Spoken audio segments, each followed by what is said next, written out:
Hello everyone, my name is Brandon Menace and today I'm going to go over my project for photovoltaics at Oregon Institute of Technology.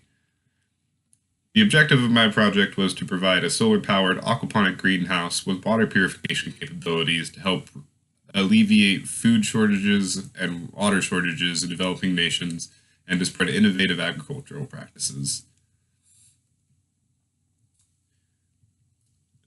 The site I chose is in Burundi.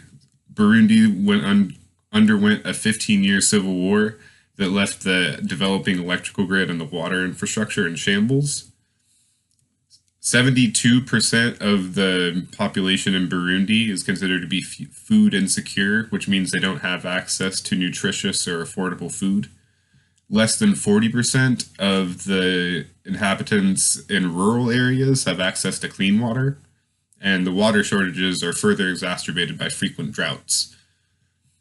90% of the people in Burundi work in agriculture, but only 6.74% of the estimated 2.7 million acres of farmland is irrigated.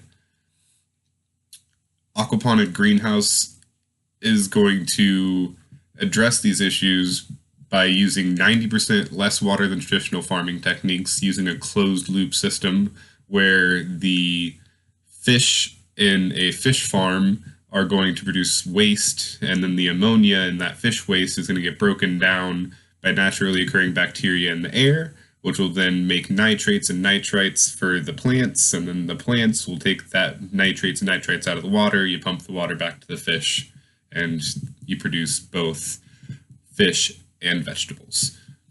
So, as I mentioned, you're producing both fish and vegetables. This 960 square foot greenhouse is going to have the capability of producing upwards of 500 pounds of tilapia and 7,000 pounds of fresh vegetables on a yearly basis.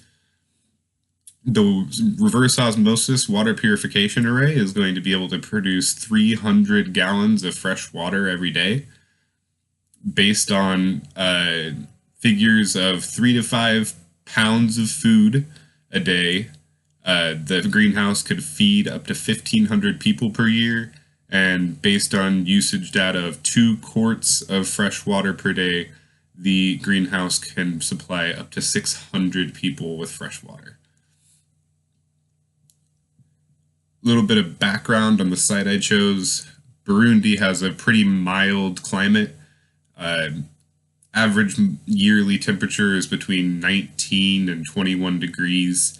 And it has excellent solar insolation, between 4.5 and 6 hours of peak sun every day. Both of these factors really contribute well to both photovoltaic energy production and farming. The site I chose is in the Ataba commune. The area is far from the grid, far from water infrastructure, and mostly agriculture based. Right down the road from the site I chose, there's a market where the people could sell or trade the fish or the produce that they make and the drinking water. The design of this photovoltaic system includes 290 watt monocrystalline panels from Solar World. They're very efficient and have excellent consumer reviews.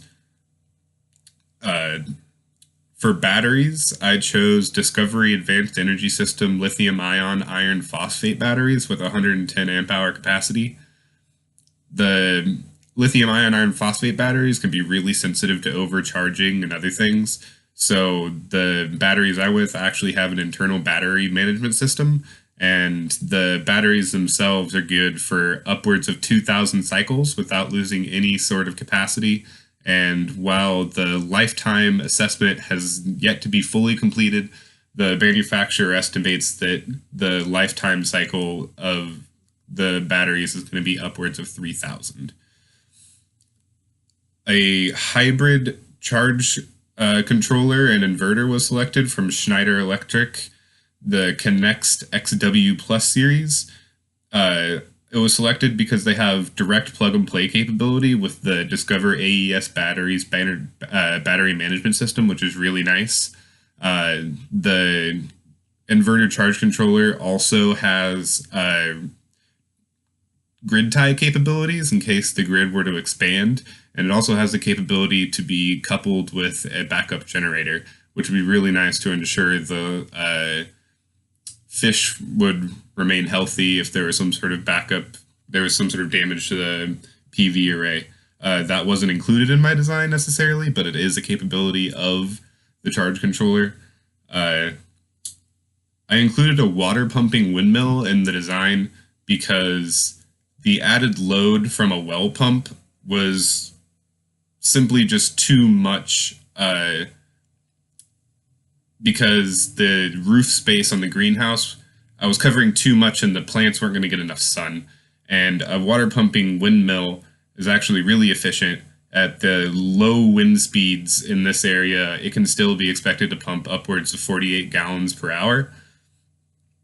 I have some breakdown information here about the average daily loads, charger efficiency, peak sun per day, all that. So I have 3 days of autonomy and an 80% depth of discharge. And so that gives me one battery in series 13 in parallel, and I have 9 solar modules in parallel with only one in series to accomplish the system voltage of 24 volts.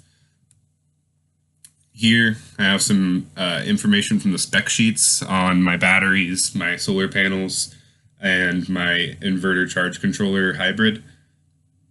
As you can see, it has sufficient output current to deal with all the surge from my pump motors and all that, and has really excellent capabilities in the batteries, as you'll see on the next slide.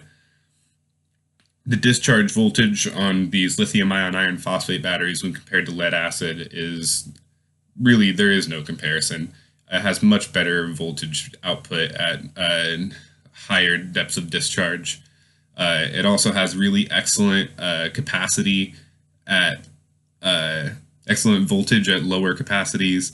It has a really great charge time, and the current D rating as the temperature increases is also pretty much negligible considering the temperatures that it's going to be in.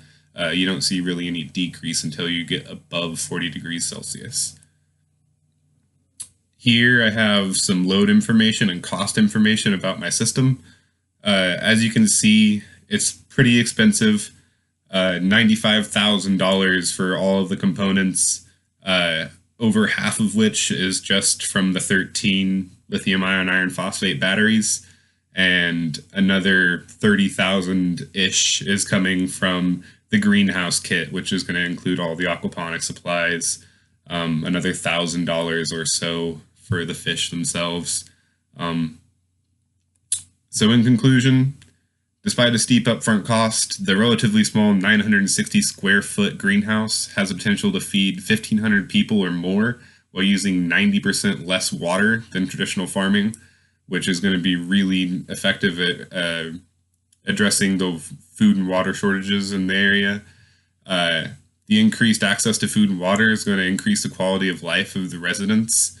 And the greenhouse itself can actually act as a school for educating the residents on innovative and sustainable farming practices. Ideally, the people would be able to learn how to implement these sort of systems in their own homes or at their own locations, because these systems are easily scalable. And so they could be feeding their family with just a few fish and a few plants. So that's my presentation. Thank you all for your time.